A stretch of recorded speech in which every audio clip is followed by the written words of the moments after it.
Good morning, guys. Thanks for being with us. Today, I'm fortunate enough to be speaking with Kristy Van Hoven, Director of the National EMS Museum. Kristy, thanks for being with me today. Hi, thanks for having me. Yeah, of course.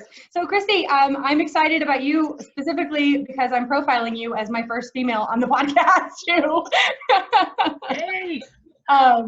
So I really am glad to have you. I think it's important that we represent, of course, a lot of different aspects and perspectives. You and I met, and you actually have a very different perspective in EMS and in the industry, what you're doing and representing, and how you're bringing some really hot topics to the industry, things like resiliency. So really pumped to talk to you today and hear a little bit more about what you're doing. Awesome.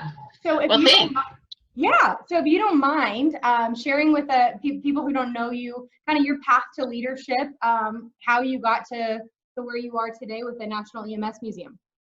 Yeah, absolutely.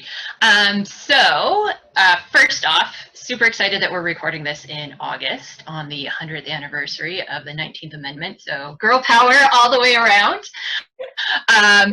Yes, so if that didn't drop a clue, I am actually a historian. So my background is in anthropology and history, specifically medical history. So my path has been very different from probably your average medic or EMS professional. So in undergraduate, long before that, my mom says I came out declaring I was going to be an archaeologist. But in undergraduate, I discovered paleoforensics and paleopathology, and I thought, for sure, I'm headed down that direction. Until I had to take a lot of chemistry classes, and then I decided that maybe I didn't want to do that much math in my life. You know what? That chemistry was the reason I decided I didn't want to go down the vet school path. So I feel you. I was couldn't figure out the algebra, of the chemistry. Yeah, I was far too dangerous with all the chemicals just laying around. So okay, so historian it was. Not encouraged to explore other options, which is fine. All through high school and college, I was working at a museum at a historic site, and kind of made my way up to a site manager there and was in charge of programming, and decided that although history is fun and historic sites are fun, you can really dive in and get a sense of things. I wanted to do more. I had burning questions that needed to be answered. So I started kind of rekindling the passion for medicine and medical history, and that landed me at Mayo Clinic in charge of their collections. And across the 5 sites of Mayo Clinic, they have museums in every of the major sites and then some satellite museums. So I got to be in charge of all that really, really cool stuff. And we could dive one day into the collections at Mayo Clinic, I'm sure, with some colleagues that are still there. But out of that came a lot of emergency medicine, early emergency medicine research. So what was going on in the Civil War, how the Civil War influenced the building of hospitals across the country, and that brought me in a Google search to the National EMS Museum. And mistakenly, I say with a big grin on my face, I reached out to the then president, Bob Loftus, who I'm sure most of your listeners know as the chief, and offered my assistance in anything museum related they may want to know. I was finishing my master's at the time in museum studies and digital curation from Johns Hopkins. So of course they jumped on that free help. And here I am nearly 10 years later, roped into being the director and getting to lead the charge on a really exciting new chapter for the museum. The last 2 years have been an amazing journey. And the museum has grown by leaps and bounds, and now we're kind of ready to take the world by force. Sure, I love that. So I'm curious to know, you said there were some burning questions that kind of helped you transition from being in the hospital museum environment to really more EMS specific. What were those burning questions, Kristy? What were you kind of not getting that now you're getting? What's that fulfillment piece for you? How did people survive?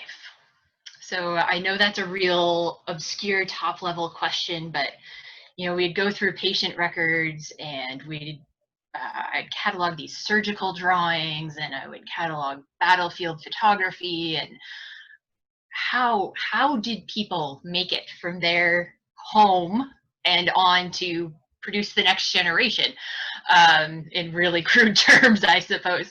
And I'm still seeking that answer, is how have people built their resiliency, and what does that mean for generations? Can it be passed down? Can you learn from your ancestors what it means to chug through and get the job done? Right. No, Spoiler alert, I think the answer is yes, but we'll get there later. Yeah, spoiler alert, that's why there's an industry for it, trying to figure it out too. I mean, I think if the answer were so easy, some of the challenges that EMS faces wouldn't be challenges, right? And so I think diving into that is super important, and it's great to know that there's people like you out there that come from the academia, side, they're doing this on research and on studies, because I think that's one of the biggest gaps. I don't know if your experience is the same, but one of the biggest gaps is, how do we quantify? How do we validate? How do we, whatever those words are you want to use to say, yes, the industry is necessary, right? Like that we don't need to revert back to doctors at homes, or, just whatever that looks like. And I think that's an interesting revolution. It's an exciting time to be in EMS right now, because with all that's going on in the world, and I'm not just talking about COVID, but now this telemedicine support and the technology pieces that have become available in the last handful of years, and just this shift in mindset to a more global business world, and having more visibility to what people are doing in other countries. These are really exciting time to be in an industry and a leader, an emergent leader, in this space. So I'm excited to hear that you're helping drive some of those conversations. So how do you do that, Kristy, for people that aren't familiar with the National EMS Museum, and then maybe, oh my gosh, this is so cool. Like, what do they even do? What do you do? Tell me a little bit, if you don't mind, about the logistics. Where is it? How do people get involved? You mentioned resiliency. I have a lot of questions. Yeah, good. I love questions. And any museum curator loves questions. The more questions, the better. The National EMS Museum right now is a fully virtual museum.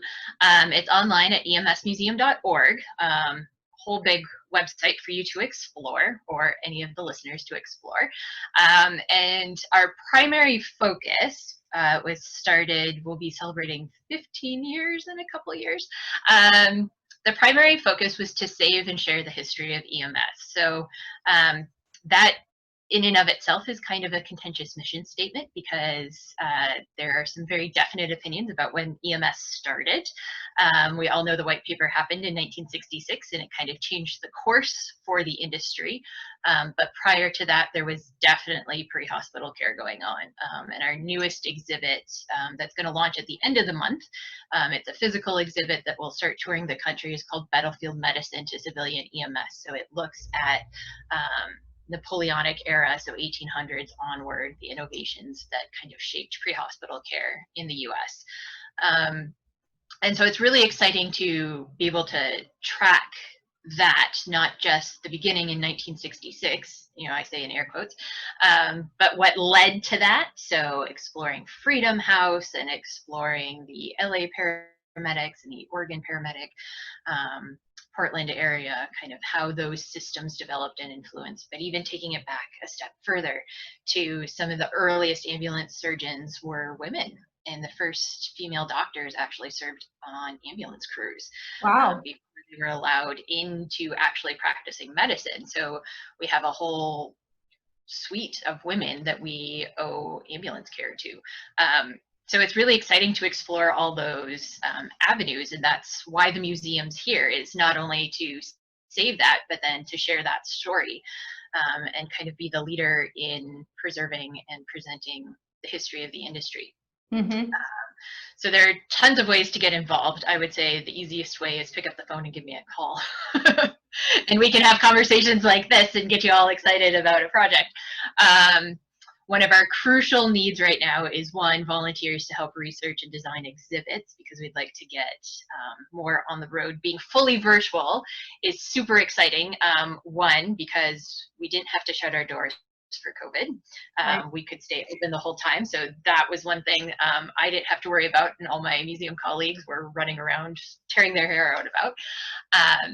But also we can be in every community that we want to be in or that will invite us in. So we develop pop-up exhibits that tour the country.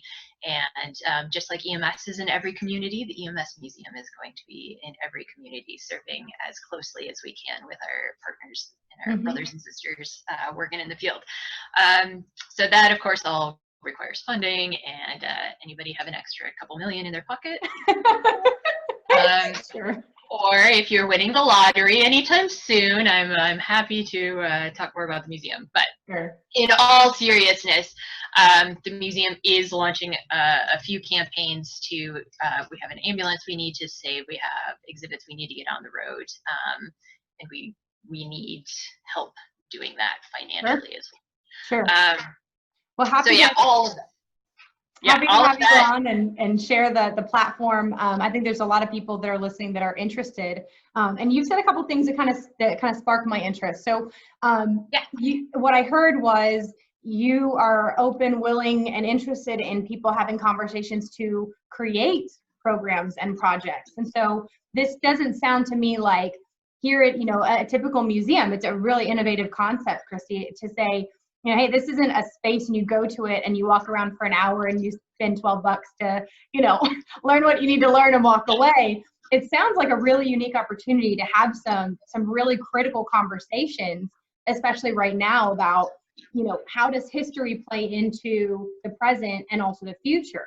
One of the things that I talk about a lot and that I'm really passionate about is kind of this concept of always and never.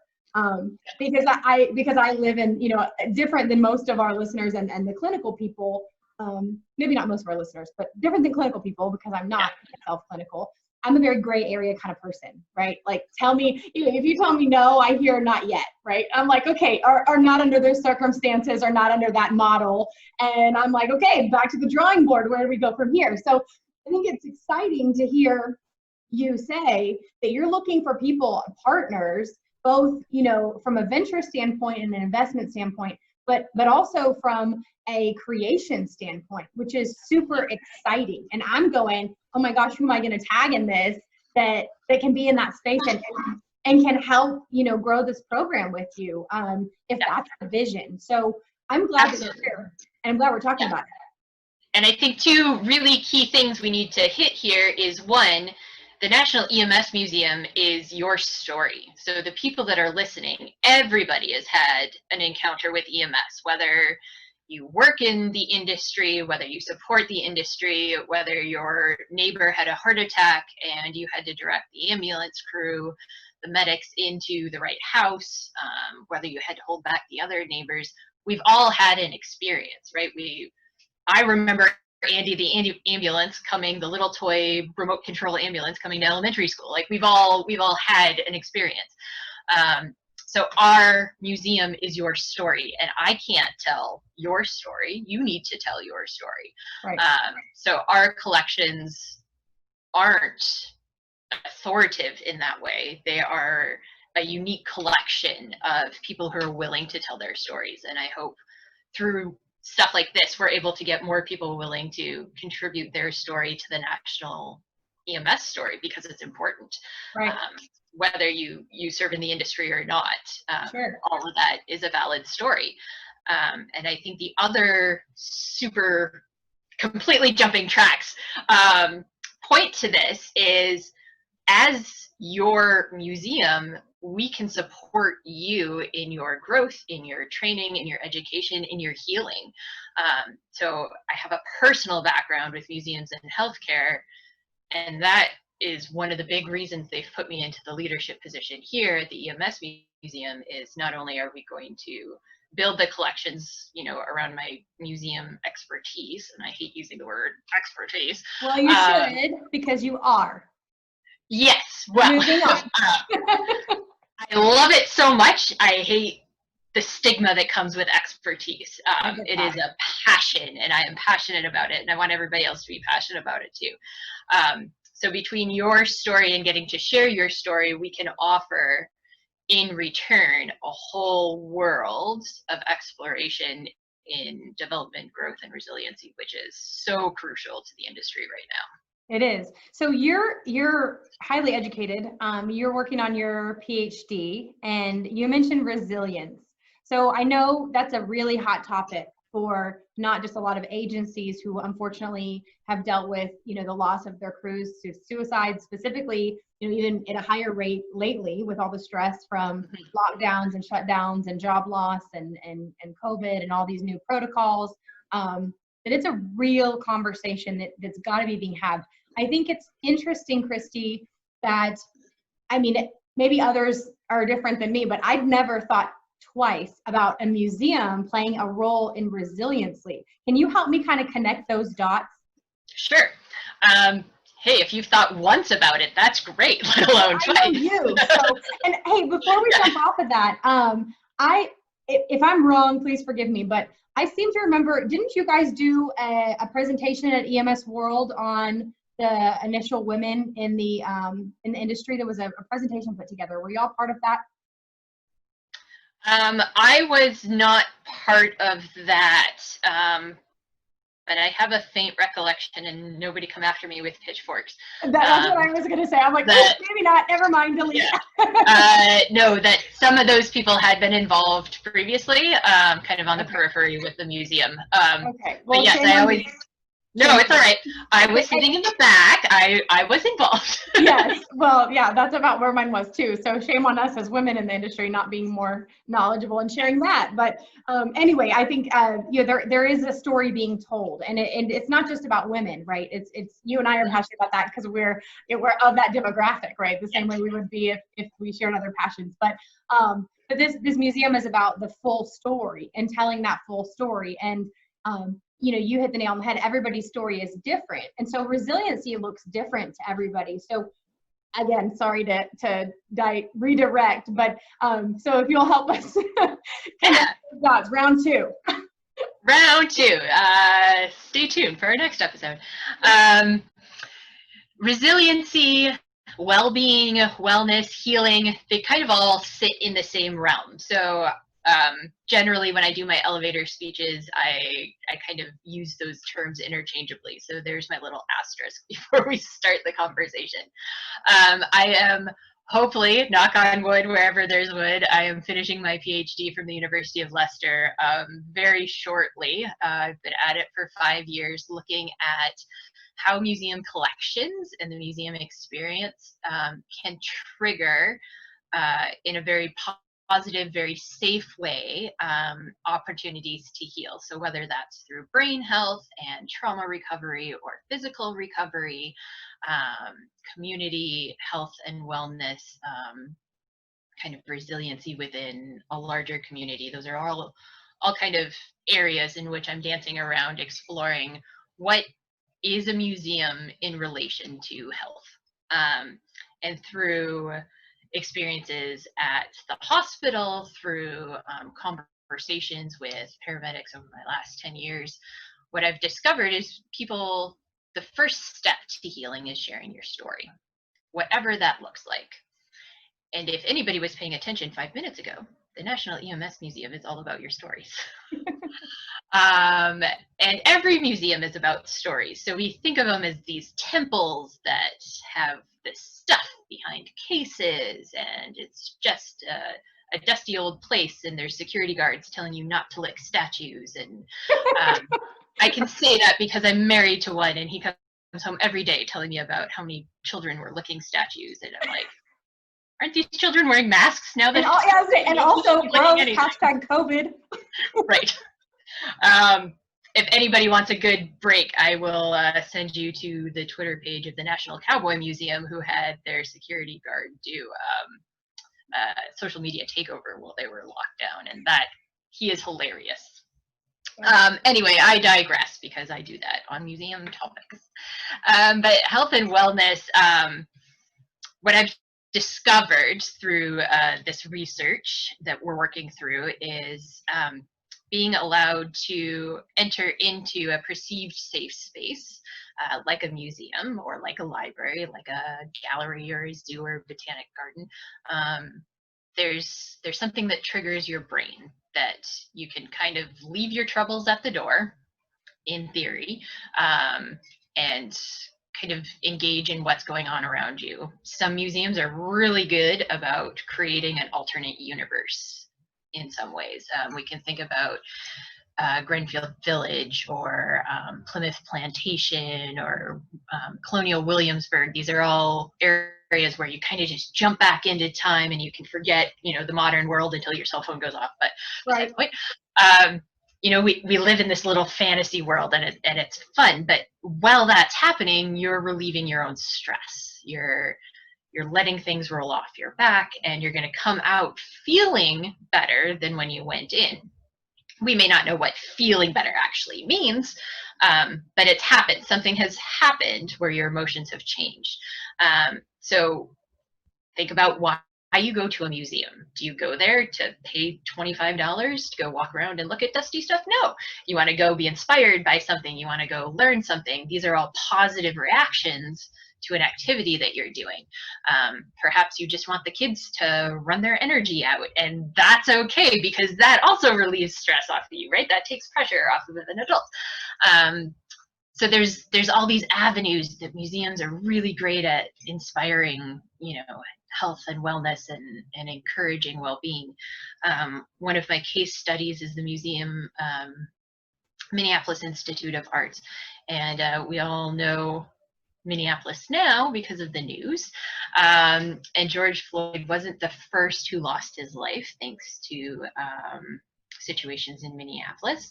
And during earlier, less violent riots, the Art Institute welcomed people to contribute memories, reflections on what racism is and how racism affects their daily lives and how they see that transpired.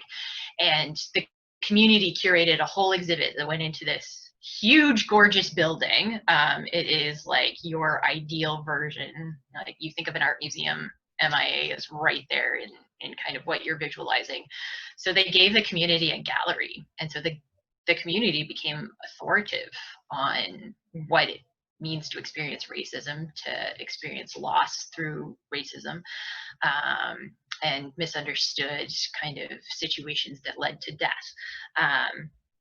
So out of that, they found that the community was far more willing to participate with each other in constructive dialogues with emergency responders, with community leaders, with other museum areas, other cultural venues.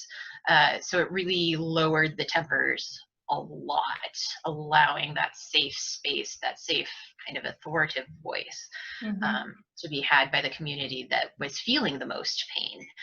So through that, the community of Minneapolis healed. It'll be interesting to see kind of what this next chapter brings, because unfortunately, it's a physical building, so it had to be closed for COVID during the last big situations in Minneapolis. Could things have been different had the museum been open and people would have been allowed to partake in a conversation within that space? Sure. Could we have saved lives? Could we have saved businesses? And the answer is probably yes.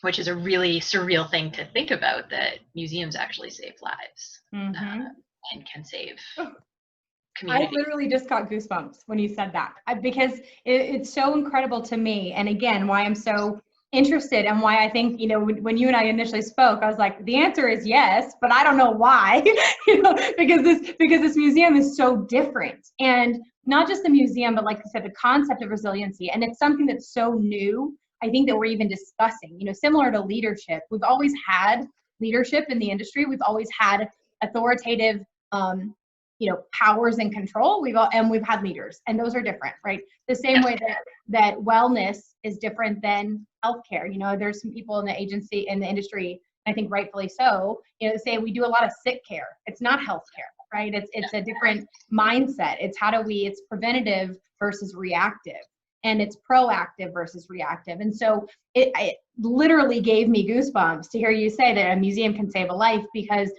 I think we have to be creative. We're at a point, not just in the world with everything that's going on. And by the way, sidebar, I saw a meme the other day that said that people in the South you know, they don't use the word COVID. We just say with all this stuff going on, and I've heard myself do it twice now, but because it's so much bigger than just COVID, right? And we're all, I think, you know, for fear of sounding like insensitive, we're all kind of tired of talking about COVID, but because it's all these other aspects that it's hitting on. And to your point, Kristy, you know, racism is alive and well. And, you know, this topic about not just racism, but sensitivities. And sensitivities in our industry are something that they're not new, but we don't dive into them comfortably, right? And I think it's not comfortable, and it shouldn't be comfortable. You know, it's uncomfortable. I'm sitting here going, okay, am I going to lose listener? Who knows? You know, and the answer is probably, right? When you start talking about sensitive subjects, people respond and they react, and everybody reacts and responds differently, which I think is what's so fascinating about this museum concept and this concept of resiliency with memories. So you said something. You said that the first step to healing is telling your story. That's psychology, right? That sometimes when we say things out loud, we go, oh, wow, that sounds way better in my head, or that sounded a little less crazy before it came out of my mouth, or whatever that narrative is. Yeah.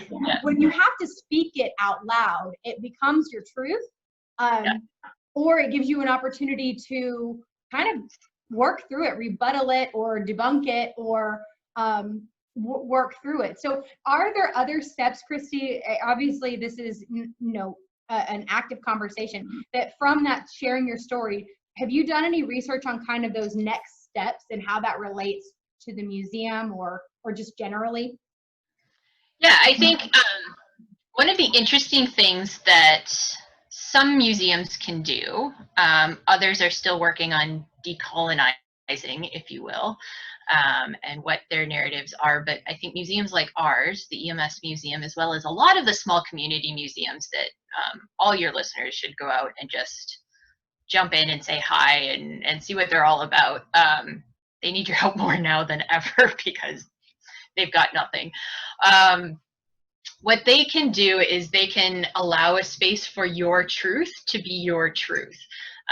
So, you know, I was talking with my husband actually just this morning about a trip to Scotland, and there were mudslides just where one of our friends is. So we were talking about it like, oh, do you remember driving down that road? And he's like, yeah, I remember the left and the right, and we parked here and we went. I'm like, how do you remember that? I remember the delicious lunch and like enjoying the seawall, and like, so we experienced the exact same thing. I have a picture of us in the car on the road. But his truth is way different than my truth, and it's not wrong. We both have the same truths. They're just different. And when you're talking in scientific terms for medicine and caring and health, you know, one truth is really the only allowed truth. So if I'm feeling a certain way about a treatment, or I remember something differently, especially when you start getting into aging patients who have dementia or Alzheimer's, or those that may not be able to communicate clearly, you have to rely on their family's truths about them, and that may not be the person's truth. So if we were to come into the museum space and allow for that conversation as far as ongoing care or palliative care, I've had some of those conversations where we've sat down family members, we've sat down patients, we've brought museum objects to the table, and we explored the truth of the object, and that conversation shifted into palliative care conversations. And so that everybody understood that what one truth is not invalidating another truth, and that personal preferences and quality of life decisions can be different for everybody, and that's okay. Right. And it's through those conversations and recognizing different truths that we can come to our action plan. Sure. So I know in EMS, you know, we're on the clock. We are literally working in a golden hour, and we don't have time to like sit down and talk about all these different objects and go make an appointment with a curator. But there's ideas in there where, you know, things are so chaotic, maybe we need to take a moment and we all need to focus ourselves on a coffee cup just to center our brains on something and then have the conversation about next steps, if time allows. I'm not going to say don't treat the dying patient if Right. they're bleeding Right. out, but Right. No, there's opportunities to implement museum practice in daily life. There you go. That's incredible. Well, you know what, where my mind just went was, when do you have the time? So to your point, obviously you're not having those discussions once the 911 call's been made. I unfortunately am personally going through with that with a loved one right now, having end of life conversations and advanced directives and trying to, get a loved one on hospice and what that looks like. And the time to do it is not when you need to do it, right? I texted a friend of mine today and said, I need a will. Why don't I have a will? By the way, if anyone's listening, I need a will. and Carla talks about end of life care all the time, and I'm like, I don't know, I have a Post-it note somewhere. Yes, I've shared, and again, to your point, I've shared, right? My mom, my loved ones know what I want, but what does that really look like clinically? It's important to get that stuff down on paper. So that's a sidebar that I know we didn't intend on talking about, but good one to bring up. In the midst of it, if anyone needs to add something to their to-do list and doesn't have enough going on, prioritize that. But to say, everyone's story is different, and when you use an artifact, you use a conversation to facilitate those discussions. People can come to the table in, you called it earlier, a safe space, and I think there's probably a handful of people who roll their eyes when they hear that phrase. Because of the overuse, the same way people roll their eyes about whatever gets overused or misused. But a safe space is to, the discussion about whether it's racism or end of life, it's being able to be vulnerable and be honest and open and trust that your words are going to be taken as best as someone can receive them, aligned with your intentions. And that's, I think that's real effective communication, right?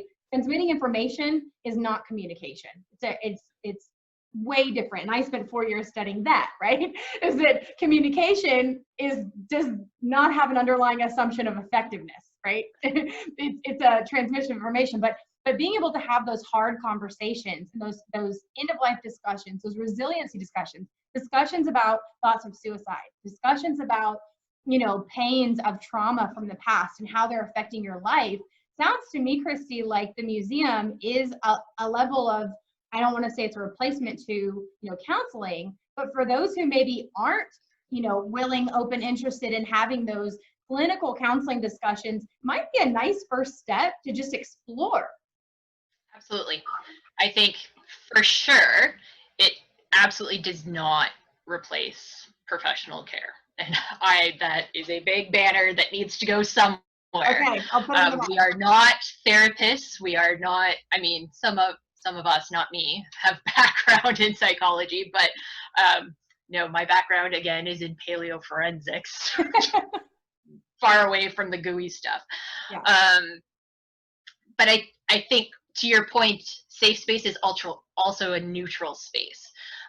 So when we were working through a loved one's end of life discussions and care, we tried moving around to different people's houses, we tried cafes, and there was always loaded emotions with those places. We went out to a park, that all went away. Somehow, some way, everybody's emotions got checked when we parked the car and we took a walk and we were sitting there. I used to take this loved one to museums all the time just because, I was going through school, I had field work to do, like bring this person along that I'm a caregiver for. But conversations flowed more freely because there was no emotional stigma attached, which can happen if you're in the home where somebody has already passed or has suffered a traumatic event. There's just those memories, those really loaded memories. And so you need to find a neutral space to have really productive conversations. And that's what a museum, that's what a gallery, that's what, your local park can all offer you. And these are all things that aren't being recognized by the community, aren't being recognized by funders as essential areas for health and wellness. And kind of my ultimate goal in life is to stand on a soapbox and say, these are essential services for education, for health, for just fun. Well, if you're not having fun at a museum, call me and I'll tell you how to have fun at a museum. Well, that might be the title of the show, by the way. I love it. I think it's so interesting. My little brother, if you guys don't know him or follow him, his name's Cole, C-O-L-E, Lyle. He does similar, work, and not so much recently, but years ago, he shared his story about suffering from PTS, post-traumatic stress from military. He's a former Marine and did a deployment in Afghanistan and came back and struggled and has some real kind of qualms, right? As I think a lot of veterans do with the VA and the health care that they receive, or the sick care that they receive when it comes to post-traumatic stress. And so my brother has a service animal and has done huge advocacy work for that being kind of treated as treatment, right? As opposed to just pills and throwing medicine at people. How do we really get to the root? And a lot of times animal therapy. And the other thing that I'm kind of thinking of as you're talking is play therapy for children and how they do this. Sounds a lot of the same concept. It's this tangible,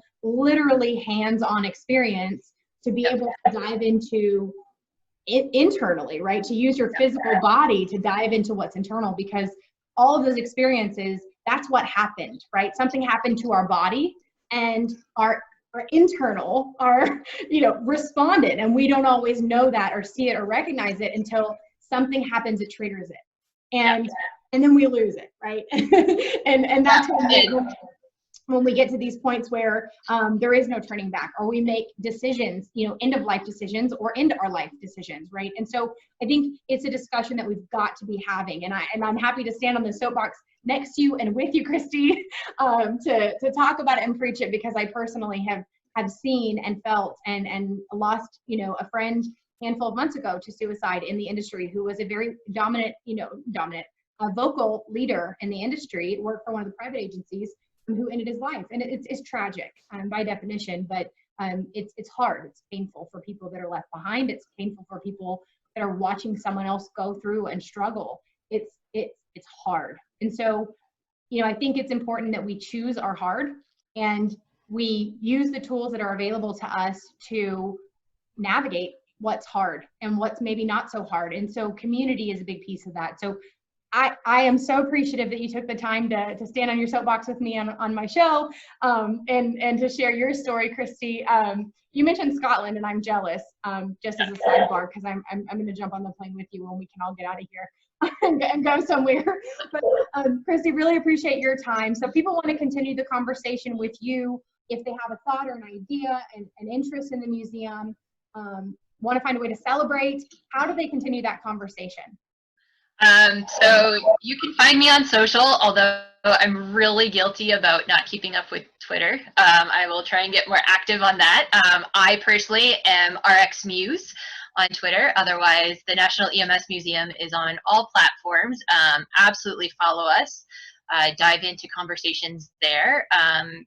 I'm kind of a one-woman show. We have a great board, but they are all industry leaders and hard at work. So you'll get me directly through social there. Director at EMS Museum. We have my phone numbers on the website. Just pretty easy to find. Type out my name. You'll find me.